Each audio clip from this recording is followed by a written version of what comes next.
Blueprint to the politics of police reform. The last few weeks in Canada have been difficult. The events of February 2022 are not substantially different from what happened in Germany in the 1930s.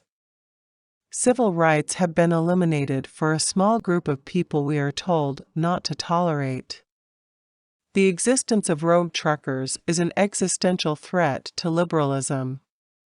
All law is legal, but not all law is moral. Where this means for the Canadian police is not clear. On one hand, the police are sworn to uphold the law. On the other hand, no pledge can absolve us from our moral duty. We must put what is moral before the orders of men. Most people understand that men have a duty to country, a duty to God, and a duty to his fellow man. It is also true that we have a duty to uphold oaths. All these things are true. These various duties can conflict or appear to. Our moral duty is not always clear-cut. The police swear fealty to the law and to the country, not to their conscience. It is impossible to have a police force that owes allegiance to his conscience. We may pay lip service to the idea that all persons must disobey the unjust law, but ultimately it is the police who are charged with enforcing the law and the courts with determining the moral validity of the law. It is not possible for the police to be a deterrent to rebellion if the police judge each order by his own moral standards. A policeman who thinks as a libertarian might view anti-drug laws as immoral. At what point does his sense of justice require him to execute criminals that might otherwise go free? What do we do with policemen who think it wrong for known criminals to escape the court? To ask obedience of the police is not reasonable. We demand scientists, factory workers, and bureaucrats follow the orders they are given. What would the nation do if our ambassadors always followed their conscience? The police must follow legitimate orders even if this conflicts with their morality, or be disciplined. If there is to be the possibility of a moral refusal, the refusal cannot rest with individual officers, regardless how reasonable it may seem to claim otherwise. A policeman is not a free moral agent, his oath precludes him from taking that position. The question is if it is moral to make an oath and break it, or even to not follow orders because one's fallible sense of moral justice is offended. Is there no moral virtue in following orders and fulfilling one's duty? Ultimately, we may all be responsible for our moral decisions, but the nation cannot put national security or the protection of our civil rights on such a fragile basis. Who or what do the police and military protect? There is a serious and unfortunate belief that the people are the nation. How many of us link our nationality and race with our personhood? Is there a thing called a nation, or is it an abstraction with no physical correlate? People deny God because they cannot see Him. Show me this thing you call a nation. We think of the police as existing to serve and protect. We assume they are serving and protecting the people. This perception is strengthened if we witness a policeman police arrest the bad guy. Our perception of the police as the good guy fighting bad guys is conflicted when the bad guy is us and we are arrested for being a political enemy of the government. There is a sharp and real line between criminals and victims. We know a criminal is the person who is the aggressor. Criminals are people who break the law. But when there are no boundaries or the law is immoral, the police become a bully backed up by a gun. It is no longer a matter of us and them, we become them or the other. When the police become an occupying power, propping up an immoral government, we the people become criminal. It is not a place where we wanted to be. What does a people do when the state turns on them? This has happened. It is not a rare occurrence. It is doubtful many people have not had their government turn against them, aided and abetted by their armed units, or turn against a segment of the population. The U.S. has the McCarthy era and the internment of the Japanese. How many Americans turned out to tell the police to follow their conscience? Would it have even helped? The situation in Canada is more nuanced. The war against conservatism has been going on a long time.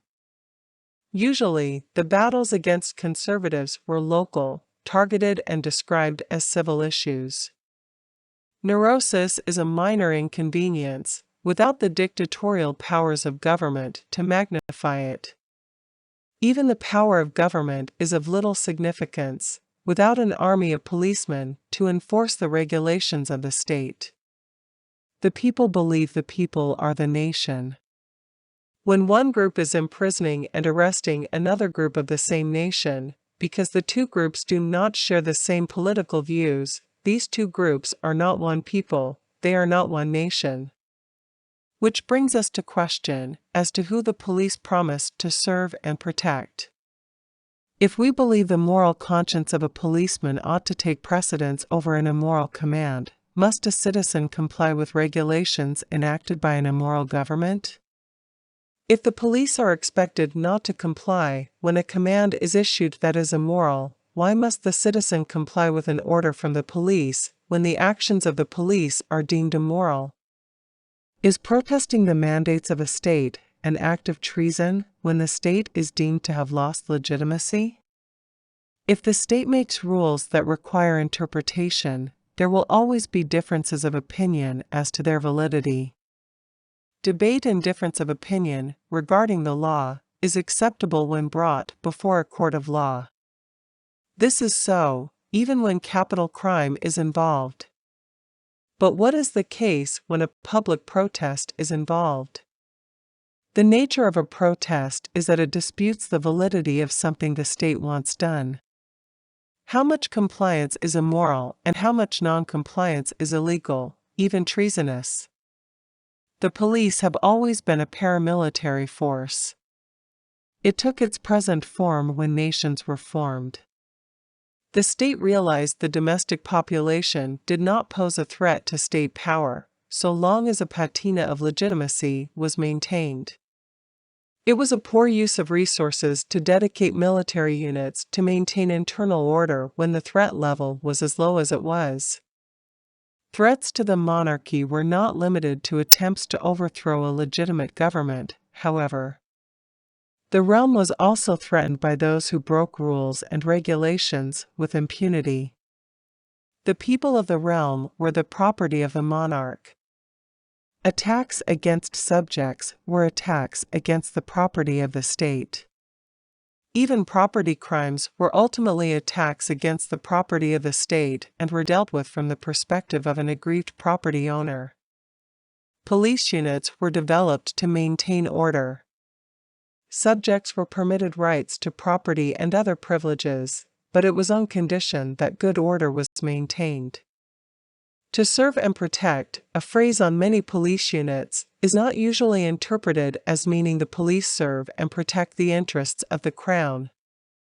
When it comes to serious crime, the interest of the person and the Crown are aligned.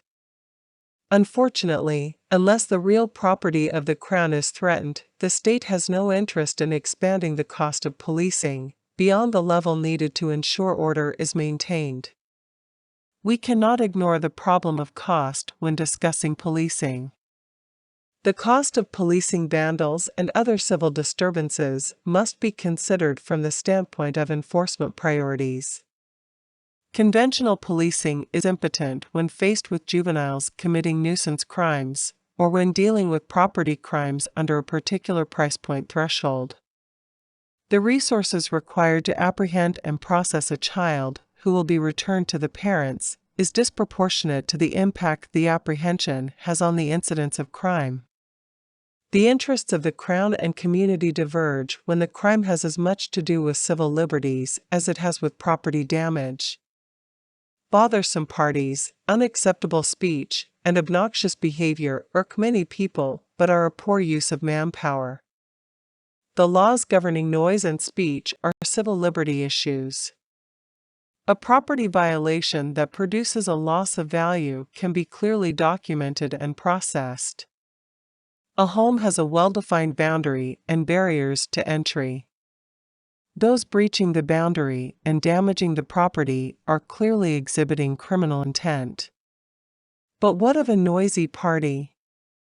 How loud must the music be, and after what time must the music and noise continue, before the party is considered a matter for the police to handle? Years ago, in Canada, parking violations were handled by the police. This was deemed a poor use of police resources. Do we need the police to handle noise, trespass, and other minor crimes? There is talk of having other groups handle domestic violence issues. It has been noted that the police experience a high level of danger making these calls. This is true, but this may be as much due to the way police interact with people than the situation. We cannot eliminate all crime, and we cannot prevent crime from happening. There will always be disturbances and some inconvenience. We cannot tolerate all crime, and so some level of prevention and incarceration has to happen. Regardless, whether we practice greater leniency or stronger enforcement, there are real costs involved. How do we reduce the cost of crime? One way is to reduce policing, or the number of policemen working. Another is the most targeted approach possible. We need to use police where policing is unavoidable, but not only ought we try to replace this as a strategy, but we must attempt to stop situations from escalating to where the police are needed. We need to make the police redundant in a way that continues to reduce the costs of crime. A tribal solution is one that devolves policing onto the community, using civil courts. Coupled with this is a systematic eliminating of social costs such as poverty, inequality, unemployment, taxation, inflation, and so on. What we advocate is a two-pronged approach. Civil courts reduce the triggers for crime and social dissolution, whilst targeting the precursors to crime ever more intelligently. The objective is to approach a point where the first foray into criminal activity is caught and dealt with. Civil courts is a proactive approach to crime that seeks to deal with crime at the moment of conception.